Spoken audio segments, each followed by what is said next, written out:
Welcome to Nerds at Church, a queer feminist podcast diving deep into faith, nerdery, and the Bible. I'm Pastor Emily, and I use pronouns like they, them, theirs. And I'm Pastor Kay, and my pronouns are she, her. In this episode, we'll discuss astronomers. And also, I think, some astrophysicists. Yeah, a little bit. But mostly astronomers. Yeah. I think kind of they technically count. There's an overlap. I don't know. Yeah. Check out the episode description for links to any references we make in this episode.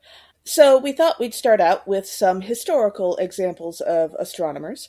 And in order to put these folks in literally any kind of order, the way we wound up going with was, when did they achieve their highest level of education? Because birth dates actually don't really line up to when they got active in the scientific and academic world, but when they achieved their highest level of education usually does. So our first astronomer today is Henrietta Swan Leavitt, who was born in 1868 and died in 1921 and received her bachelor's degree in 1892. She worked with Annie Jump Cannon, who I'll talk about in just a moment, as a Harvard computer for many years. And she also contracted an illness in adulthood that led to her becoming mostly deaf, which she shared with Annie Jump Cannon. And several sources that talk about her and Annie Jump Cannon talk about how that actually kind of helped them focus on their work because they wouldn't be distracted by other stuff going on in the room. And Henrietta Swan Leavitt figured out how to measure massive distances in space by determining certain objects of known brightness called standard candles. And this method is still used today. And this allowed her to calculate the distance from us to the Small Magellanic Cloud, and is the reason we know the approximate size of the galaxy. So this is a pretty big discovery. And due to her financial independence, when she first started working at Harvard as a computer, she started working as a volunteer and only later was paid. And for quite a while was paid, frankly, a pittance because she could afford it.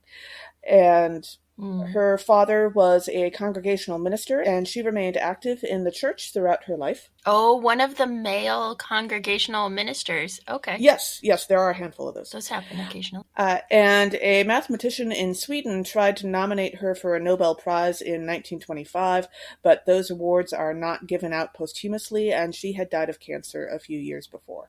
So there are actually several people on our list of folks to talk about today who many people have said totally should have received a Nobel at some point, and unfortunately were never nominated. But Annie Jump Cannon, who Henrietta Swan Leavitt worked with extensively, was born in 1863 and died in 1941, and received her master's degree in 1907. And Annie Jump Cannon is best known for inventing star classification as it's now known, which is by level of magnitude, or basically how bright is it. And she did her undergrad at Wellesley College, and she was a valedictorian of her class, and afterwards she returned home for about 10 years. But after her mother died, she sought a job and also some graduate classes to get out of the house. And she also, like Henrietta Swan Leavitt, was nearly deaf after contracting scarlet fever in 1893. And she threw herself into her work because of the difficulty she found with socializing after becoming deaf. And eventually she became one of the Harvard computers who collated and studied data gathered by male astronomers. And she was well known for being the fastest at sorting stars into their categories of magnitude. At one point, she could sort 200 stars in an hour or 3 stars per minute, which was extraordinary because other people would take like 20 minutes to figure out 1 star. Yeah, that's amazing. Yeah, I know, right? That's really handy that they had those male astronomers to gather the data that they could then analyze. Yeah, exactly. Yeah, the male astronomers got great at taking pictures of the stars. That was super helpful. And to this day, no one has classified as many stars by magnitude as she did during her lifetime. Yeah. In 1911, she became the curator of astronomical photographs at Harvard, and in 1914, she became an honorary member of the Royal Astronomical Society, and in 1938, she became an official astronomer at Harvard, and the word astronomer there is capitalized. It's a job title. And she was also known for her diplomacy in the workplace and brokering partnerships and exchanges between scientists and departments, which, given the fact that they were saying that about a deaf woman in academia at this time, that must have been extraordinary. Yeah, that's fantastic. Yeah. And then we have a astronomer who's becoming better known, I think. More folks these days have heard of her. Cecilia Payne-Gaposchkin was born in 1900 and died in 1979, and completed her doctoral thesis in 1925, and she received the first doctorate in astronomy granted by Radcliffe College at Harvard. Cecilia was British, Wow. but she moved to the United States for better job prospects. Basically, she couldn't receive the education or the types of jobs that she wanted in Britain. And she discovered much of the chemical nature of the sun while she was doing her doctoral thesis. And she also associated the spectral classes of stars with their temperatures. So pairing the spectral class with the temperature, that was part of her work. And she made over 3 million stellar observations over the course of her career, and focused primarily on very bright stars, which is to say those that are brighter than the 10th magnitude. And also she did some fairly extensive work in looking into variable stars, stars that seem to change over time as we observe them. And almost 2/3 of her observations were of the Magellanic Clouds. She spent her career at Harvard, but women couldn't be professors for her first few decades there. But while she was working in those first few decades, she published several books and also did a lot of research that is still useful today. Her male graduate advisor, Harlow Shapley, eventually made sure that her job title gave her enough prestige to choose her own research topics, which was very helpful. And she became the first female full professor at Harvard and the first woman to head a department at Harvard in astronomy, as you might imagine. She raised her children in the Unitarian Church, and she worked with the Quakers some as well. But she was agnostic for much of her adulthood after she did an interesting experiment as a student about prayer and her exams and prayer's effectiveness. Which I thought sounded super interesting. Wikipedia has more details on that. And one modern note about her family is that her granddaughter, who is also named Cecilia, is now a professor at Dartmouth in medieval and French history. Yeah. And that's fantastic. Yeah, absolutely. All of these stories are just amazing. So next we have Vera Rubin, who was born in 1928 and died in 2016, and completed her doctoral thesis in 1954 at Georgetown University. And she was best known for her pioneering work in the movement of galaxies, especially about their rotation. Her father helped her build a telescope when she was a child, which sounds like a very sweet story, actually. And she went to Vassar for undergrad and Cornell for her master's, but she was not allowed to present a paper at the American Astronomical Society in the early 1950s because she was visibly pregnant at the time. And that paper turns out to have had some serious scientific impact, except for the fact that it kind of gotten forgotten about for several years because she wasn't allowed to present it. But when they found it later, they realized that the stuff it said was super useful. Princeton rejected her for doctoral studies in astronomy because Princeton was sexist about that kind of thing, also probably other things. And so she went to Georgetown instead, and she studied galactic movement there, and she also studied galactic clumping, which eventually led to discoveries about dark matter that we talked about with Dr. Katie Mack. I was wondering, as you were talking about her, I was like, this sounds like a very important person in the larger study of dark matter and the discovery of dark matter. She did not, to my knowledge, study dark matter because it wasn't a theory yet, but a lot of her work led to the theory of dark matter. And she also discovered early evidence of a supergalactic plane, which is the idea that several galaxies exist on one plane together. It's part of how they clump. They clump into a plane. Interesting. Like the solar system, as we talked about in our solar system episode, that like the planets are in the same plane for the most. Yeah, exactly. She was the first woman to observe at the Palomar Observatory in 1965, and in order to work there, she made her own bathroom. I assume that probably means that she just removed a sign on one of the bathrooms that labeled it for male astronomers and just used it herself. But I suppose she could have built her own bathroom, literally with her own two hands. It sounds like she would have been capable of it. I mean... It wasn't really specified. Yeah. But I thought that was a great story, making your own bathroom. Especially after we just watched Hidden Figures a few days ago. Yes. Shout out to the movie commentary. Yeah. She worked with Geoffrey and Margaret Burbridge pretty extensively, studying galaxy rotation and the curves of spiral galaxies for several years. And she spent most of her career at the Carnegie Institute of Washington, and while her children were young, she did a lot of her work from home. So a little bit of a flash forward there. And her family was Jewish. I'm glad that she was able to, like, help share the responsibility of parenting. Exactly. With, you know, the husband. Yeah. And then we have Joan Feynman, who was born in 1927 and died in 2020 and completed her doctoral thesis in 1958 at Syracuse University. And Joan Feynman was an astrophysicist and the younger sister of the well-known male physicist Richard Feynman. I believe I've told the story of the interview he did on television after the Challenger disaster, where he dropped the rubber band into a glass of ice water to show what happens to rubber when it gets really, really cold. Yeah, I think you mentioned that in the episode. And her brother gave her a book on astronomy when she was young and also woke her up at night to show her auroras in the sky. But she was told by her parents that she shouldn't go into science because they didn't believe that women were physically capable of understanding the concepts of science.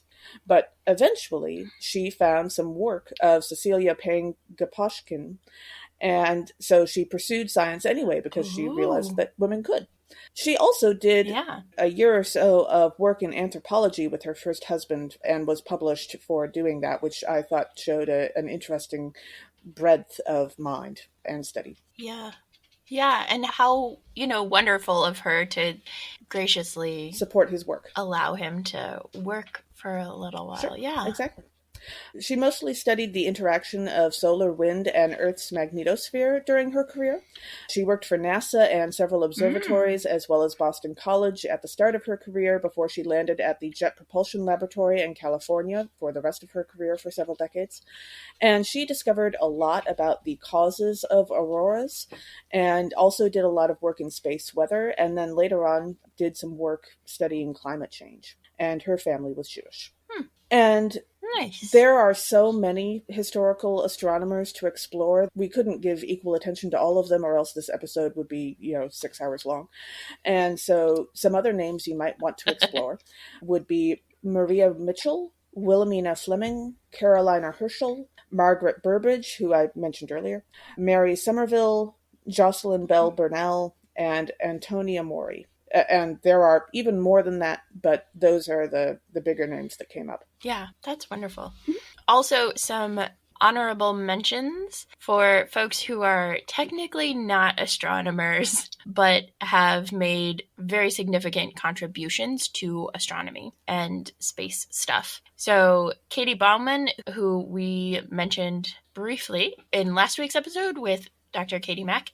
So Katie Bauman developed the CHIRP, which is the continuous high-resolution image reconstruction using patch priors, which is an algorithm that made the imaging of the first black hole by the Event Horizon Telescope possible. So she got all of a sudden famous because her excited face was one of the main pictures that was passed around the socials. Oh, social media. With the discovery of the first image of the black hole. So, and then with a shout out to Hidden Figures, which is our movie commentary, which will be coming out this month if it's not already out by now. It depends on how much time I have. But Katherine Goebel Johnson is one of the main characters in that, and her mathematical calculations of orbital mechanics were critical to the success of the first and subsequent crewed NASA spaceflights, trajectories, launch windows, and emergency return paths for Project Mercury. And she was the first woman in the editorial meetings at NASA, and also the first African-American woman. Yeah. And then Dorothy Vaughan was the first African-American woman to receive a promotion and supervise a group of staff. And she learned and taught Fortran, which is one of the early computer programming languages. The fact that we have to explain that Fortran was one of the early computer programming languages makes me feel old, by the way, because that was definitely a language in use when I was a child. But... I did not know about computer programming languages until we had C++ a was Commodore around, 128 in the house when I was still quite young. So that's fair. But Dorothy Vaughan became one of the first female coders and headed the programming section of the Analysis and Computation Division at Langley. And at the Museum of the Bible, there's an exhibit called Scripture and Science, Our Universe, Ourselves, Our Place, that has her personal Bible and her NASA retirement ID card, Aww. which is really cool. And I think they just opened the exhibit as a virtual exhibit as well. Cool. If I can find it again, we will link to that for you in the episode description. And then Mary Jackson was NASA's first Black female engineer. She was an aerospace engineer, and she worked to achieve the most senior engineering title available. And that included going to segregated schools that she technically wasn't allowed in because she's just awesome. Yeah. And then, of course, Katie Mack, who we are not talking about today because we talked to her last week, and you can check out last week's episode for more on Katie Mack. So as we dive into astronomers today, this is not a comprehensive list because I was just kind of like Googling around, and one person would lead me to another, would lead me to another. And I did do a couple intentional searches, but just so you know, so if we're missing somebody, let us know who we're missing, and we are glad to talk about them. Maybe we'll talk about them next episode if you tell us quickly enough. Yeah, we are always happy to discuss more astronomers. It's true.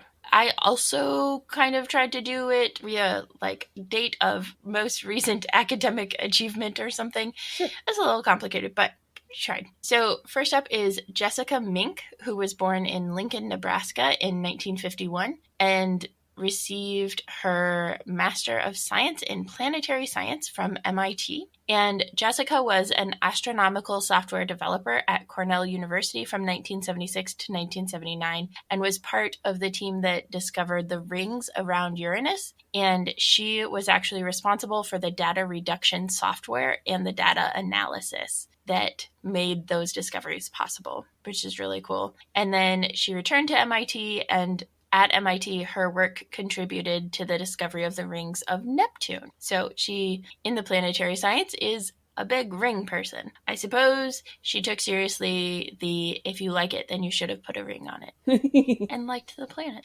Jessica has also written lots of software packages for astrophysics, including WCS Tools and RVSAO, which I have no idea what those are, but, you know, astrophysicists probably do. Yeah. And despite not having a PhD, she is a member of the American Astronomical Society and the International Astronomical Union. And so that's, I think, one of the things that's important for us to recognize. And you mentioned this, right? Like, I think the first person we talked about had a bachelor's. So the ways that people did and didn't have access to academics makes a big impact in the ways that academics does its own gatekeeping. And so it's just great to have like somebody who's in the IAU who, like, you don't have to have a PhD in order to be an astronomer. Yeah, which is absolutely. Cool. And Jessica came out publicly as trans at the age of 60 and has been pretty public in advocating for inclusion and diversity within STEM and science stuffs particularly. And then Priyamvada Natarajan was born in Coimbatore, India, and she received her PhD in 1998 from the Institute of Astronomy at Cambridge University. And she is a principal investigator for Harvard's Black Hole Initiative, which is a multidisciplinary initiative that brings together all sorts of different people, mathematicians, philosophers, scientists, all sorts, to study and research black holes and learn as much as possible about them. Can I also just point out that principal investigator is a great job title? That sounds right? Yeah. I know. I was like, ooh, nice. Yeah. Priyamvada's research focuses on the formation, fueling, and feedback from supermassive black holes over cosmic time. And she has published seminal papers in gravitational lensing and black hole physics, as well as papers on galaxy clusters, binary black holes, galaxy formation, and the history and philosophy of science. So she has a lot of research areas that kind of overlap and combined in wonderful ways. And she was the first woman in astrophysics to be elected a fellow at Trinity College in Cambridge, United Kingdom. And she wrote the book Mapping the Heavens, the Radical Scientific Ideas That Reveal the Cosmos. And it is basically a greatest hits of cosmological discoveries in the last century. That sounds very fun. That is just delightful. Yeah. I'm excited about it. And if you are interested in it, we finally have a bookshop.org affiliate link that is now live. And so our book list will be ongoing from this season, as well as getting a more comprehensive book and resource list on Patreon, and then a book list. If you use our links to buy a book, then I think we get like some number of pennies or something. Yeah. So just to throw that out there, if you are interested in mapping the heavens, because I definitely am. And then Rebecca Oppenheimer was born in New York in 1972, and she received a PhD in 1999 from Caltech, and her thesis was on brown dwarf companions of nearby stars. And she is an exoplanetary scientist with the goal of finding life outside the solar system. So she also has like 3 patents for work that she did building instruments. And Cool. She was a co-discoverer of the first brown dwarf, which is Lys 229b, which is really cool because I didn't know brown dwarfs exist, right? We talk about white dwarfs, but there's also brown dwarf. And red. Yes, and red. And her research includes the first direct investigations of the atmospheric composition, chemistry, and physics of an extrasolar substellar object, which is kind of fancy language for looking at the atmosphere on exoplanets, on planets that are orbiting around stars that are not our sun. Yes. And she deployed the LIAT project, which is an attempt to build an instrument that can remove more of the starlight from images of nearby solar systems than has ever before been possible, so that you can get a better look at the planets. And her team deployed Project 1640 at Palomar Observatory, which conducts remote reconnaissance of planetary systems around stars other than the sun. And it is specifically designed to image planets orbiting nearby stars and to acquire low-resolution spectra of them simultaneously. So helping get to observing the planets and not just how the stars are impacted by the planets. Yeah. And she built the Starlight Suppression System for the International Gemini Observatory Planet Imager Project, GPI. And her latest project is PARVI, the Palomar Advanced Radial Velocity Instrument, which is oh so many things. And on top of all of that, she came out as trans in 2014. So awesome. Has like all of this stuff that she's been doing, and it's that's a very busy amazing. Yeah, and that's where like having kind of the highest academic achievement as the list is great, and then there are some people who are like, that's just the beginning of what like. No, absolutely. Yeah, which is so awesome. That's sort of their kickoff usually. So yeah. And then Feryal Özel was born in Istanbul, Turkey in 1975 and received her PhD in 2002 from Harvard University. Her doctoral thesis was on the effects of the intense gravitational and magnetic fields of neutron stars. And Feryal is a faculty affiliate for Harvard's Black Hole Initiative. I found a lot of these astronomers through the Black Hole Initiative, but it's really cool because there are so many different ways that they're coming at it. Absolutely. Which is, so I was just like amazed. And Feryal's research focuses on the physics of compact objects and high energy astrophysical phenomena. Cool. So black holes make sense within that. And she is widely recognized for her contributions to the field of neutron stars, black holes, and magnetars, which are, I looked it up, they're like neutron stars that have a huge magnetic field around them. And so magnetars are like awesome doing that. Yeah. Also, I think we have an introduction to make. So my cats have not previously made an appearance on this podcast, and Calvin is still on the other side of the room looking out of the window, but Hobbs woke up from his nap and wanted to say hello to all of our listeners, and is now sitting on my chest because how dare I not pay attention to him? Which is fair. I can't argue with that.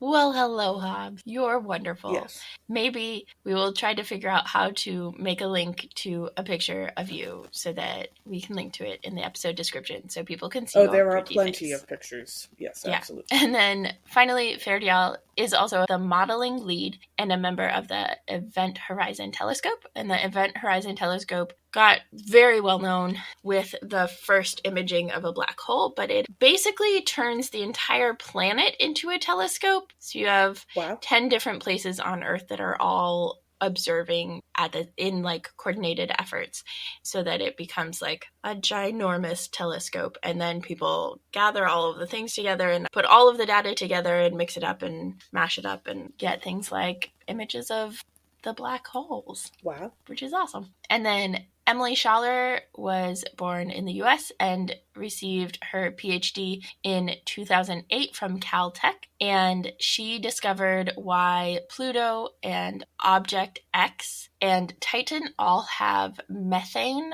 which is to say they were formed with methane, but not big enough to hold onto it, as part of her research and doctoral studies. And she is mentioned in How I Killed Pluto and Why I Had It Coming by the male astronomer Mike Brown. And she discovered tropical clouds on Saturn's moon Titan, which is super cool. And her focus was on planetary science. Awesome. And then I just liked it because I read the book How I Killed Pluto. And so it's like, oh, absolutely. Look, an astronomer. I should definitely mention her. And then Leah Medeiros was born in Rio de Janeiro, Brazil, and received her PhD in 2019 from the University of California, and worked with Professor Ferial Ozel, which is really cool. Yeah. And a great opportunity to work with such a wonderful and well-known astronomer. Yeah. Leah's thesis was on modeling variability in black hole images. And so she was a member of the Event Horizon Telescope collaboration and a co-lead on paper 6 from the Sagittarius A image. And so Sagittarius A, as we know, is the supermassive black hole at the center of our galaxy, the Milky Way galaxy. And that image was published with 6 papers. And so she's a co-lead on one of the papers that announced the discovery and imaging and stuff. And Leah developed an algorithm to sharpen the original image of M87, which is the first image of a black hole that we ever had. And it led to PRIMO, the Principal Component Interferometric Modeling, which is a machine learning-based algorithm to help sharpen the images of black holes in particular, but images taken from like the massive telescopes and stuff. And she has been working on testing gravity with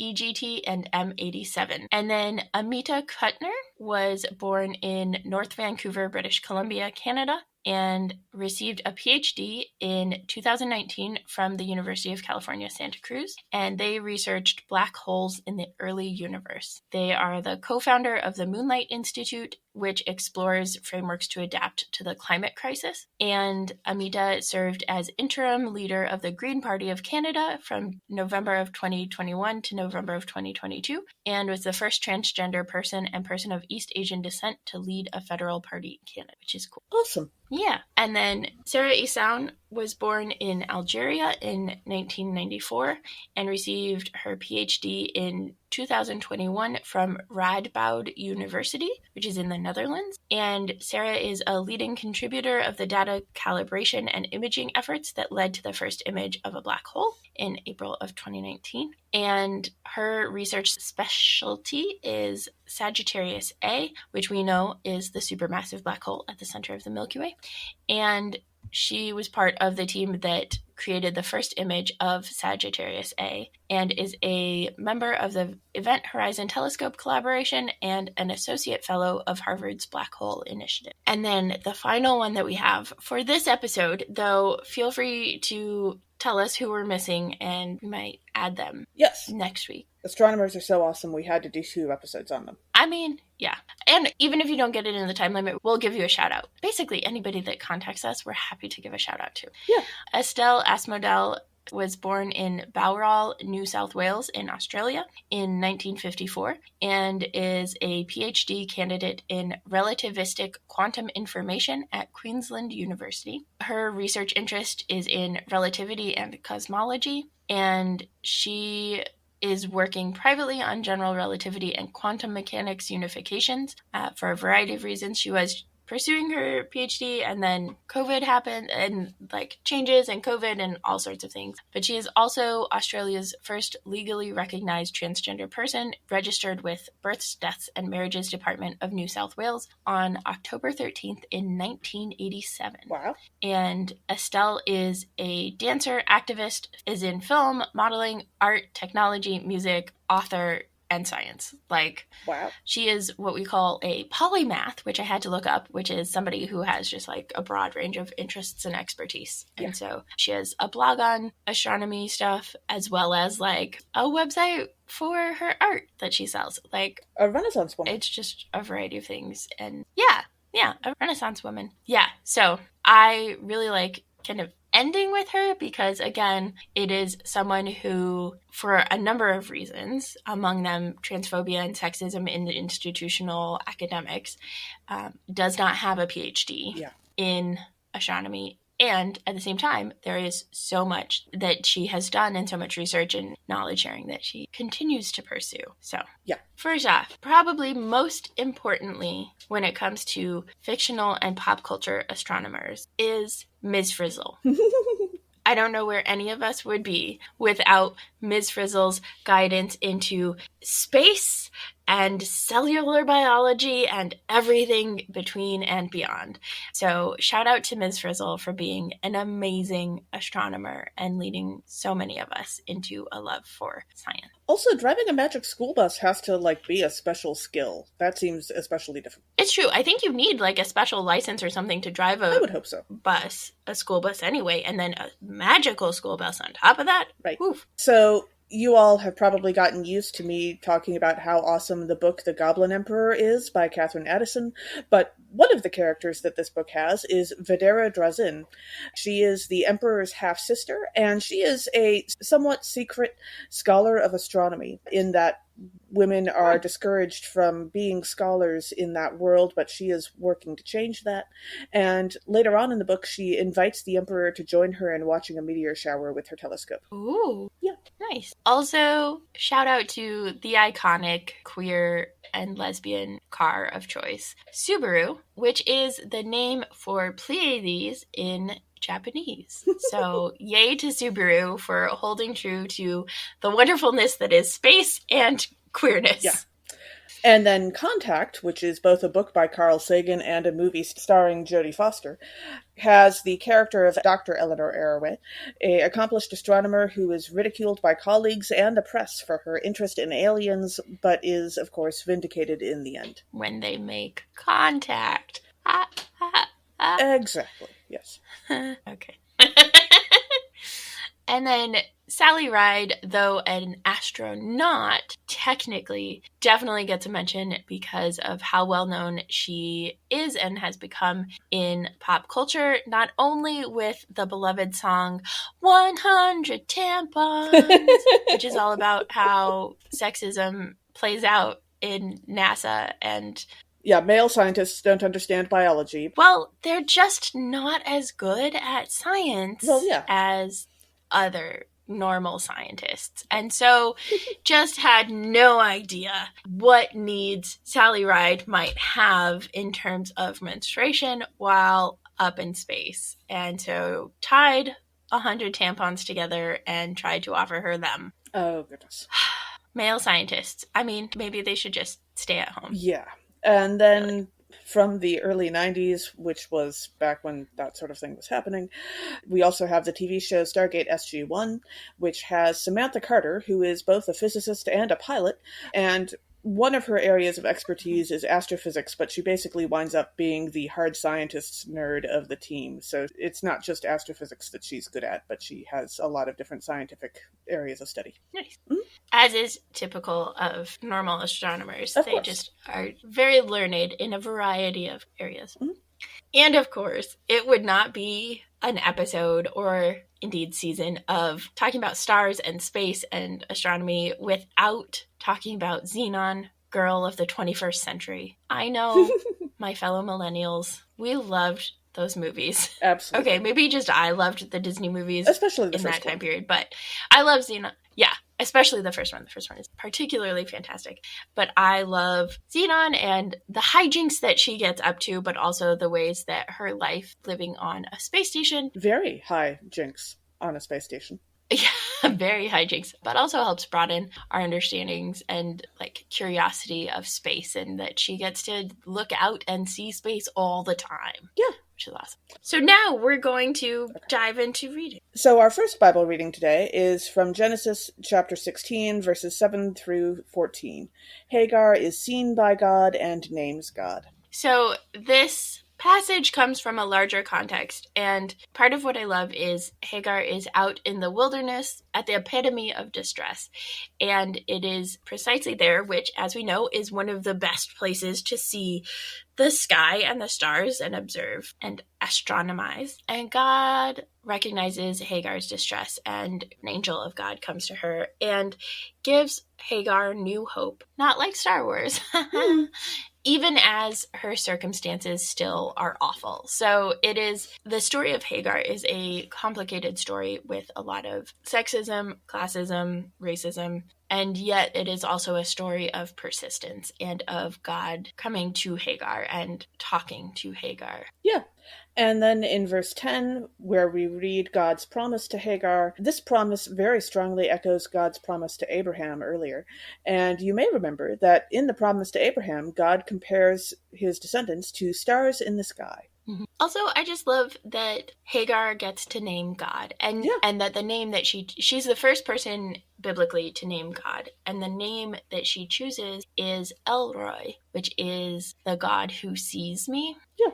Or God sees me. And there is something beautiful about the cosmic nature of a God who sees a tiny individual human, and the gift and what is at play for that, and what it means for the world that this woman who has been enslaved and escaped and for complicated and difficult reasons has to go back is the one who names God. Yeah. It's powerful. Yeah. Our second reading is Romans chapter 12, verses 3 through 8. Paul reminds us that as a body is made up of many parts, so do we all have a variety of roles. And this reading starts off a little iffily, you might say, by Paul saying, don't think of yourself more highly than you ought to think. But also, we do think that if you have gifts, you should be able to use them, and you should also be able to get education to use them even better. So, thinking of yourself more highly than you ought to does not include knowing that you have gifts and going out to get an education to use them better. Yeah, that's one of my favorite things to talk about when it comes to like all of these exhortations to be humble. Is part of being humble is recognizing when you have gifts and skills and interests and passions and calls. Yeah. And pursuing those. So, and that's what a lot of the astronomers we talked about today did with their lives. They recognized gifts and skills and passions in themselves and pursued them. Yeah. I also was looking at that and looking at the second half of that passage, verses 6 through 8, where Paul is talking about the different gifts: prophecy in proportion to faith, ministry and ministering, teacher and teaching, and the ways that Paul talks about all of these different ways of living out our call and living into our own passions and interests and talents and skills, and the beauty that they are not based on gender, but based on who we are as whole people. Yeah, absolutely. That the teacher is the teacher, not a particular type of teacher based on identity. And there's complications in that, but I love that is what it is. It is, if you are a teacher, you are a teacher. Yeah. And then Romans 16, verses 1 through 16, Paul greets people and apostles of many genders. Yes. And, of course, part of the reason why this passage is well known is verse 7, which includes Paul greeting Junia. And some Bible translations, and I apply the word translation loosely in that case, but some Bible translations change the name Junia in this verse to Junius, which sounds like a male name under the naming conventions of that time and place, but there are no actual historical records of guys named Junius or people named Junius in that time and place, or anywhere that the Greek language was used, basically, that we have historical records of. Whereas the name Junia for women was super popular. And in fact, I also happen to know at least one pastor with a daughter named Junia now. But Yep, I love that. yeah. Named on purpose. Yes. Because of this. For this verse. Yeah. And that just goes to show how far some people will go to hide their head in the sand about who can be an apostle, who can be an astronomer, that sort of thing. Yep. And I was looking at that verse too, and just thinking about the lengths to which the church and history in general and the patriarchy in which we live have gone to erase women from history and from the Bible and to erase their accomplishments. Yeah. And so I love this verse specifically for Junia, who is an apostle and is clearly called apostle. Yeah. And now, as we continue to reach for the stars, it's time for our Muppets moment. And our question for today is, which Muppet would make the best astronomer? Emily? Okay, there are so many amazing options for this. Mm-hmm. So I do think that Miss Piggy would be a delightful astronomer. I think she would be one of the, like, I'm going after the big stuff and I'm not stopping, and everybody better make way when I need the telescope. I also now have the mental image of her with a sledgehammer making her own bathroom, but... Yes, you know, I think she would do great at making her own bathroom. And I think, so in the, like, Muppets Babies, I don't know if you watched Muppets Babies. Oh, yes, absolutely. Yeah. That was my initial introduction to the Muppets nice. as a child. I think it maybe was for me, too. But Skeeter is Scooter's twin sister, and is, like, sporty and stuff. And I just think, like, her spirit and her, like, spunk would work well for astronomy. Also, it's super handy to have a brother who would be willing to organize all of your research data and, like, you know, take pictures of stars or whatever for you when necessary. So to do all this. Yeah, I think he would really support her in the work. Absolutely. That she's clearly set up to do. Yeah. Yeah, I immediately went to Sesame Street for this for some reason. And while I'm sure that Julia the Muppet could be a great astronomer with her special interests and ability to concentrate, I don't know her as well as some of the other family from Sesame Street. And it also occurs to me that Elmo, whose pronouns are Elmo, would make an excellent astronomer because Elmo has that sense of wonder and astonishment at the universe. And Elmo could help everyone else keep their spirits up while they continue to do research, and would always be willing to reach out for more information and ask questions, which is at the heart of what being a good astronomer and a good scientist is all about. It's true. It's true. I think you're right. I would love Elmo's astronomy. And Elmo is just so good. Elmo is such a good combination of caring and wonder and curiosity. Yeah. I love it. Thanks for joining us. Our theme music was by Rachel Meyer-Laughlin. Our Muppets music was by Brenda Boss, and our seasonal artwork was by Pace Warfield. Catch us next time when we'll dive into male astronomers. I know, there are a few out there.